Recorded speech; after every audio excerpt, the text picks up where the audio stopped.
பலரும் நம்மளோட அரசியல் நிகழ்ச்சிகளை தொடர்ச்சியா பாக்குறீங்க. ஆனா சப்ஸ் பண்ண மறந்துறீங்க. நம்ம நேயர்கள் மறக்காம சப்ஸ் பண்ணுங்க. இனி வரக்கூடிய நாட்கள்ல நிறைய அரசியல் பேச வேண்டியது இருக்கு.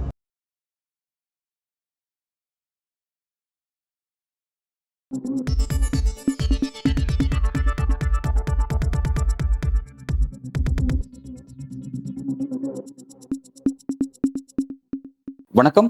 இன்றைக்கு நம்முடன் அரசியல் பேசுவதற்காக மூத்த பத்திரிகையாளர் திரு தரசு ஷியாம் அவர்கள் இணைந்திருக்கிறார். சார் வணக்கம்.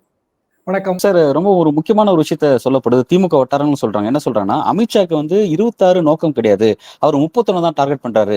இந்த தேர்தல்ல பலவீனமா இருக்கக்கூடிய அதிமுகவையும் பாமகவையும் பயன்படுத்தி அவங்கள கபலீகரம் செஞ்சு தங்களை வளர்த்துக்க தான் விரும்புறாங்க. இல்லாட்டி இந்துத்துவ அரசியல வெளிப்படையா பேச மாட்டாங்க. ஏன்னா பாஜக தனித்து களம் கண்டா இந்துத்துவ அரசியல் பேசலாம்.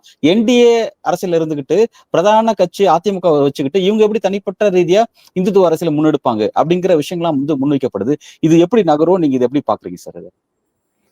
அதாவது தமிழ்நாட்டு அரசியல்ல நீங்க வெறுமனே மதத்தை மட்டும் முன்னிலைப்படுத்தி எந்த காலகட்டத்திலையும் 26ல 31ல 36ல எந்த காலகட்டத்திலையும் வர முடியாதுங்க. சிம்பிள் ரீசன் என்னன்னா, இயல்பாகவே இங்க எல்லா மதங்களும் ஒன்றோடு ஒன்று கலந்து வாழ்ந்துகிட்டு இருக்கு. இப்போ கிறிஸ்தவ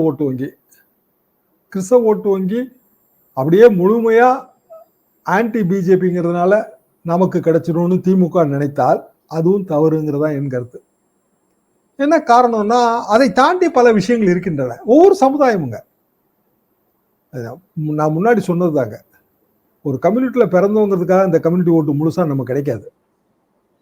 அதே மாதிரி ஒரு மதத்துல இருக்கிறோங்கிறதுனால அந்த மதத்தோட என்டையர் ஓட்டும் நமக்கு கிடைக்காது. உத்தரப்பிரதேசம் வேறங்க. உத்தரப்பிரதேசம் தனி நாடுன்னு நீங்க கற்பனை பண்ணீங்கன்னா, உலகத்தின் அதிக ஜனத்தொகை உள்ள ஒரு 10 நாட்டுல அது ஒன்னா இருக்கணும்னு இன்னைக்கு காலையில ஆங்கில பத்திரிகையில படிச்சாங்க. கம்பாரிசன், பிரேசில் பல நாடுகளின் ஜனத்தொகையோட உத்தரப்பிரதேச ஜனத்தொகை மிக ஜாஸ்தி. அங்க இந்த இந்துத்துவ உணர்வை உருவாக்க முடியுது. என்ன காரணம் அப்படின்னா, அங்க சிறுபான்மை இனத்தை சேர்ந்த பிற மதங்களுக்கும் பெரும்பான்மையாக இருக்கிற இந்துக்களுக்கும் இடையில் பல நூற்றாண்டுகளாக மோதல் இருக்கு. அது அப்படியே தொடர்ந்து வருது. இங்க அப்படி இல்லைங்க. மரபணுன்னு சொல்றோம் இல்லைங்களா, பொலிட்டிக்கல் டிஎன்ஏ, அரசியல் மரபணு. இந்த அரசியல் மரபணு ஒவ்வொரு நாட்டுக்கும் வெவ்வேறு மாதிரி மாறும். ஒவ்வொரு மாநிலத்துக்கும், நாட்டுக்குள்ளே இருக்கிற மாநிலங்களுக்கும் மாறும். அமெரிக்காலே ஒவ்வொரு ஸ்டேட்லயும் அந்த மரபணு மாற்றம் வருங்க. அப்போ மரபணு மாற்றம், மரபணு திருத்தம், இந்த ரெண்டு இருக்குங்க எப்போதுமே. ரெண்டையும் நீங்க கம்பேர் பண்ணுவாங்க. இப்போ நம்ம சாதாரண பயிர் ரகங்களே அதை பார்க்கலாம். மரபணு மாற்றப்பட்ட பருத்தி, மரபணு திருத்தப்பட்ட நெல், இப்படி பார்க்கலாம் இல்லைங்களா. ரெண்டுக்கு இடையில வித்தியாசம் இருக்கு.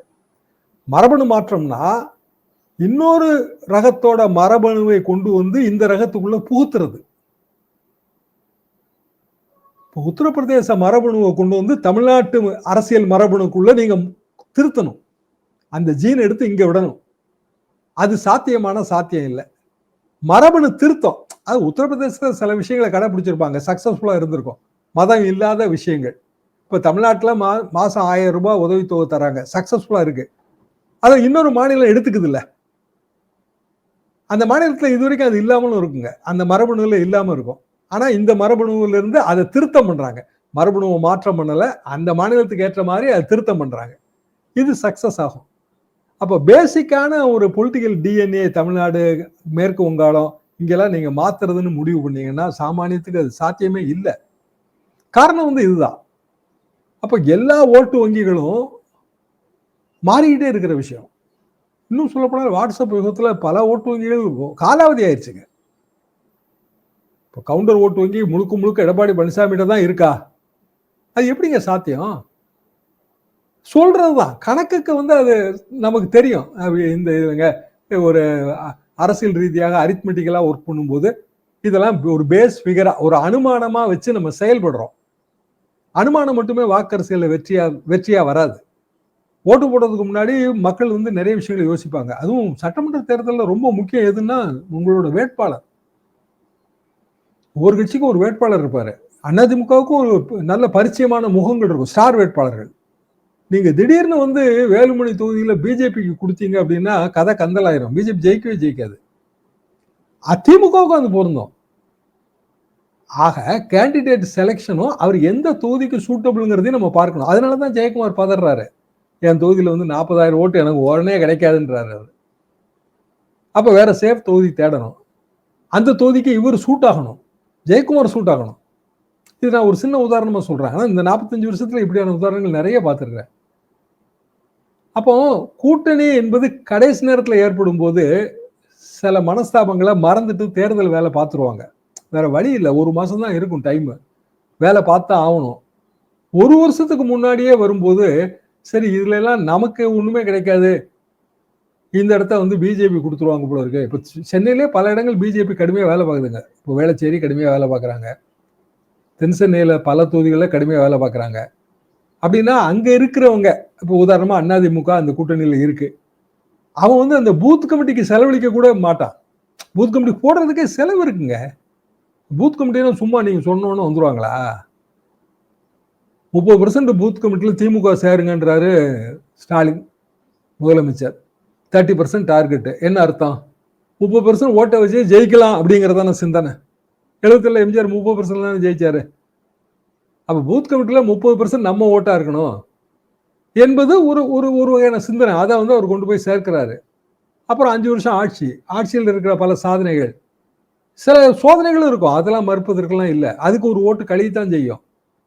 40% 45% கோர் ஓட் பேங்க் வச்சிருந்தாங்கன்னா 10% ஆட்சியில போயிடும். ஆனாலும் மிச்சத்தை வச்சு ஈடுகட்டணும்னு நினைப்பாங்க. பல முனைகள்ல வந்து ஓட்டை பிரிப்பாங்க.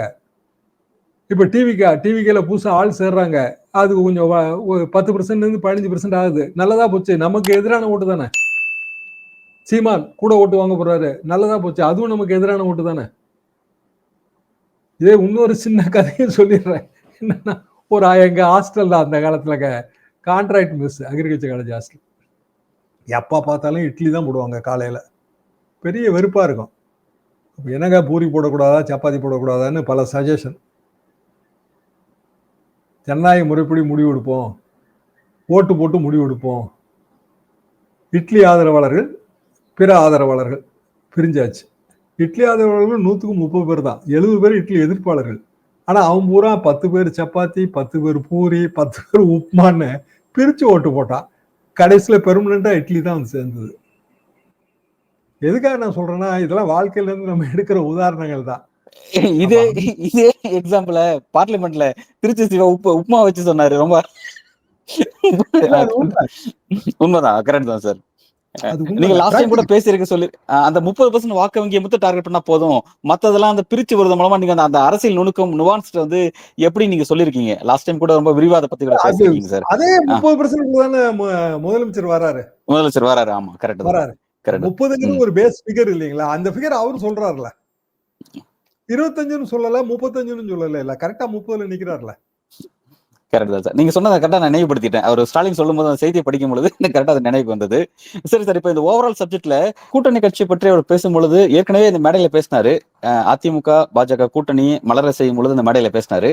ஒரு 3 நாளுக்கு பிறகுதான் வந்து எடப்பாடி பழனிசாமி அது குறித்து அதுல இருக்க முரண்பாட்டை விளக்கி ஒரு விளக்கமே கொடுத்தாரு.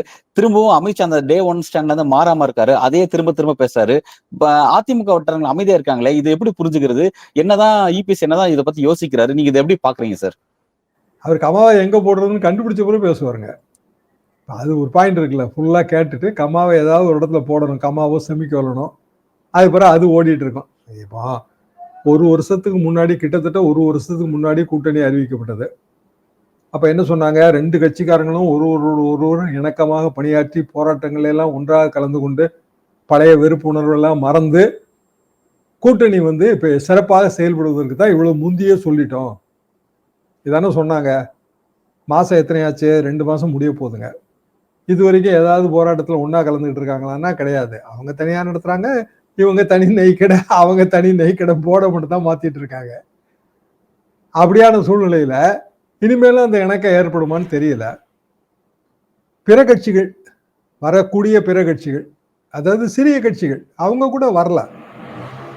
என்ன காரணம் அப்படின்னா, இன்னும் அவங்களுக்கு அந்த நம்பிக்கை வரல, அதான் காரணம். பேர வலிமை வந்து வேற இடத்துல இருக்கு, நம்ம வந்து அமைதியா இருந்தோம்னா நமக்கு கூடுதலான சீட்டுகள் கிடைக்கும், இப்படிங்கிற ஒரு எண்ணம் இருக்கும். பிற கட்சிகளுக்கு இருக்கத்தான் செய்யும். திமுக என்ன சொல்றாங்கன்னா, அமித்ஷாவோட வருகையோ, மோடியோட வருகையோ எங்களோட வெற்றி எளிமையாக்க தான் போகுது. ஏற்கனவே ஆளுநர் எங்களுக்கு வெற்றி தேடி தருவார்னு நினைச்சோம். இப்ப இவங்களும் தேடி தராங்க. அப்படின்ற ஒரு விஷயத்த சொல்றாங்க. இது உண்மையிலேயே திமுகக்கு வந்து ஒரு பிளஸ்ஸா தான் அமைய போதா? அல்லது நெக் டு நெக் ஃபைட் இருக்குன்னு நீங்க பாக்குறீங்களா? எப்படி சார் நீங்க நகரும்னு பாக்குறீங்க? அது திமுகவுக்கு தான் பிளஸ் அமையும். என்ன காரணம்னா, போலரைசேஷன்ல இப்போ ஒரு வகையான பூச்சாண்டி அரசியல் போலரைசேஷன்ல வந்துரும். புடிச்சு குடுத்துருவோம், பாத்துக்க பூச்சாண்டி வந்துருவான்னு சின்ன பிள்ளைய மிரட்டுற மாரி.